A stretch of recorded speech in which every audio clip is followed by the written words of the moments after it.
What I want to do in this video is think about a concept that we've already thought about multiple times in the context of many, many videos. And this is the idea of utility. Utility, which is really just a way of saying how much benefit or satisfaction or value do you get out of getting a good or service. But the angle that we're going to take in this video is going to be slightly different. In the past, when we were measuring benefit or value, we either measured in terms of dollars, where we said, hey, the benefit of getting an incremental Honda Civic was $5,000. And when we talk about the incremental, we're talking about, and we've heard the word many times, we were talking about the marginal benefit. Or early on, when we talked about the production possibilities frontier, we talked about the marginal benefit of another squirrel, we were talking about it in terms of berries. We were talking about it in terms of another good or service. What we're going to do in this video is just think about it in absolute terms. We're just going to think of some arbitrary way of measuring utility and then just assign values to what's the value of getting one chocolate bar, and then what's the value that we give to the next chocolate bar, and then the chocolate bar after that. And we're going to do the same things about fruit. And from that, we're going to see if we can kind of build up some of the things that we already know about demand curves and how things relate to price and the price of other goods and things like that. And in particular, we're going to focus on marginal utility. Marginal utility. Marginal utility. So obviously you could have total utility. You could have, if I have 4 chocolate bars, you could say the total utility I'm getting from all 4 of them. Or you could think about marginal utility, the utility I'm getting from the next incremental chocolate bar or the next incremental pound of fruit. And before I move on, there's one thing. This was a point of confusion for me when I first learned this. Is, okay, I'm using the word marginal utility now. In the past, I've used the word marginal benefit. Marginal benefit. They sound very similar. In fact, I even used the word benefit when I defined the word utility. How are these two things different?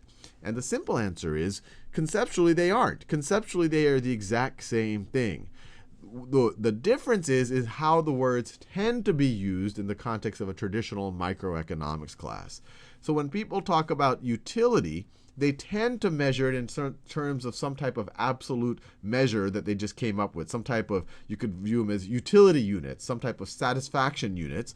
While when they talk about marginal benefit, they tend to measure it either in dollars or in terms of some other goods. But I've seen either term used either way. So they really do mean the exact same thing. But in this video, we're going to use the term utility, and we're going to measure it. We're going to come up with a measuring scale, and it's a somewhat arbitrary one. And we're going to use that to come up with some conclusions about the kind of the basket of goods someone might purchase depending on different prices. So as you can imagine, I pre-wrote these two things. We're going to talk about chocolate bars, and we are going to talk about fruit. So right here in these little tables here, I've shown the marginal utility of each incremental, in the case of chocolate bars, each incremental bar, and in the case of fruit, each incremental pound of fruit. So this is saying that first chocolate bar, obviously if I have no chocolate bars, I'm getting no utility from chocolate bars. And this is saying that that first chocolate bar has a marginal utility. So the utility of that next incremental one is 100. I'm not saying $100. I'm not saying it's equivalent to 100 pounds of fruit. I'm not saying it's equivalent to 100 berries. I'm just arbitrarily saying it is 100. And what matters is not that this is 100 or 1,000 or a million. What matters is how this compares to other things. So for example, if I say this is 100, and if I know that I like fruit, a pound of fruit 20% more, then that first, if I like an incremental, my first pound of fruit 20% more, then I would have to say that the marginal utility of my first pound of fruit is 120. And this is what we said right over here. And if another way to think about it is, if the marginal utility of the second chocolate bar I get, because I've already enjoyed a little bit of chocolate bar and I'm a little chocolated out, is 20% less than that, then if this is 100, then this would have to be 80. I could have set this to be 1,000 and this to be 800 and this to be 1,200. I could have set this to be 10 and this to be 8 and this to be 12. What matters is that they really just have the same ratios between them that really do reflect my actual preferences. So let's just think about this a little bit. My first chocolate bar, I'm pretty excited. I just call it 100. The next chocolate bar, I'm a little bit less excited about it. I've already had some chocolate. My craving has been satiated to some degree, but I still like chocolate, so I'll call that an 80. We could call it 80 satisfaction units, whatever you want to call it. Then the next chocolate bar after this, now I'm starting to get pretty stuffed, and I'm really chocolated out, and so I'm not getting as much benefit from it. And then finally, if you give me another chocolate bar, it's even less. And if we were to list a fifth chocolate bar, I might not want it at all. I might, my marginal utility might go to 0 maybe for that fifth chocolate bar. Maybe a sixth chocolate bar, I have to somehow get rid of it somehow because I'm so tired of chocolate bars. Maybe I have a negative marginal utility. And we could think about the same thing. We could think about the same thing with fruit. The first pound of fruit, I'm pretty excited about fruit. I have a fruit craving. I like that first pound of fruit even more than that first chocolate bar. I like it 20% more. So I get 120, you could call it utility points or whatever arbitrary unit you want to call it. Then my next pound of fruit, once again, I'm having diminishing utility, diminishing benefit as I get more and more incremental pounds of fruit. Now, it's very important to realize this is marginal utility, not total utility. This is the utility I'm getting from each incremental pound. It's positive, so I'm still enjoying that next incremental pound. I'm just enjoying it a little bit less than the pound before. And to realize what total utility is, if I were to have 2 pounds of fruit, I would get 120. I would have 120 of utility from that first pound, and then I would have 100 from the second pound. And so you would say I had a total utility of 220. You could call them utility units from both pounds. Now, with just the information that I've given here, there's a few things you could say. You could say, well, look, my first pound of fruit, I enjoy more, 20% more than my first chocolate bar. You could also say that my second pound of fruit, I enjoy it, or I derive about the same amount of value as my first chocolate bar. You could say that my second chocolate bar I enjoy less than my first chocolate bar. You could even say 20% less if these numbers are good. But this still doesn't give you a lot of information about how you would actually spend your money. You might say, well, obviously, would you want to just buy fruit over chocolate bars, or at least that first pound of fruit over that first chocolate bar? Well, you might, but it depends on how much that fruit actually costs. Just looking at this alone, we can just make relative judgments about how much we prefer each incremental bar or each incremental pound or them relative to each other, but it really doesn't tell us how we would spend our actual money. So let's think about things. Let's put some prices on some of these goods and think about how we would actually allocate our dollar given these marginal utility numbers right over here. So let's say that the chocolate bars are $1 per bar, and let's say that the fruit is $2 per pound. $2 per pound. So this is going to be per pound, this is going to be per bar. And what we're going to think about is we're going to think about marginal utility for that incremental chocolate bar per price of that incremental chocolate bar, and here the price is going to be at $1 per pound.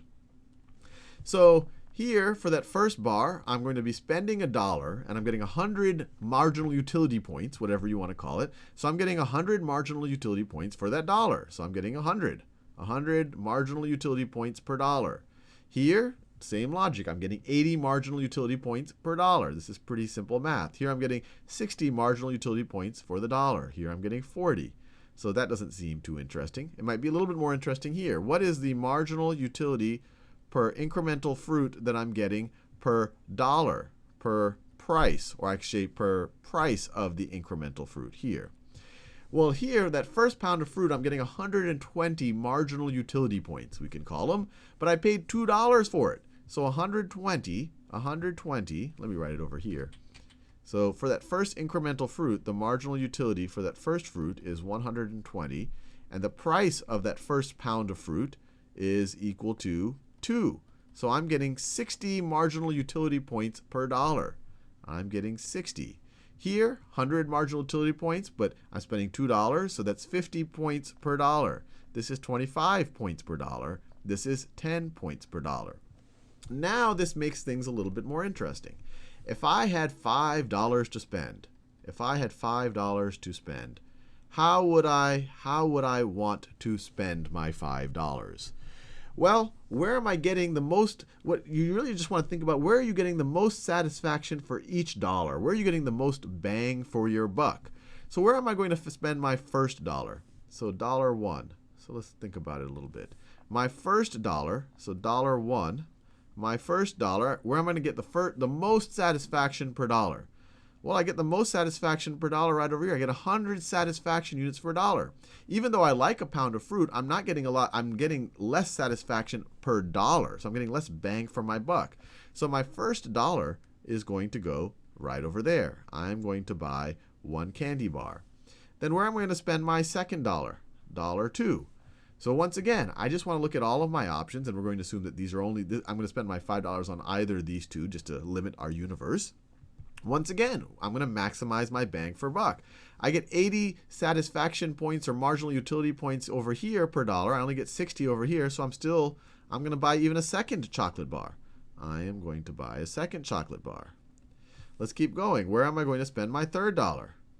Now it gets a little bit interesting.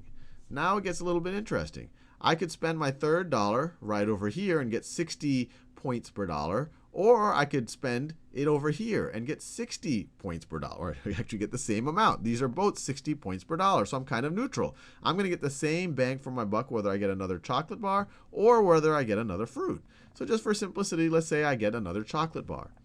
I could have got the fruit too. It's really a toss-up. I could flip a coin, and I choose to get another chocolate bar. So I first spent my first $3 on 3 chocolate bars. Now where am I going to spend my fourth dollar?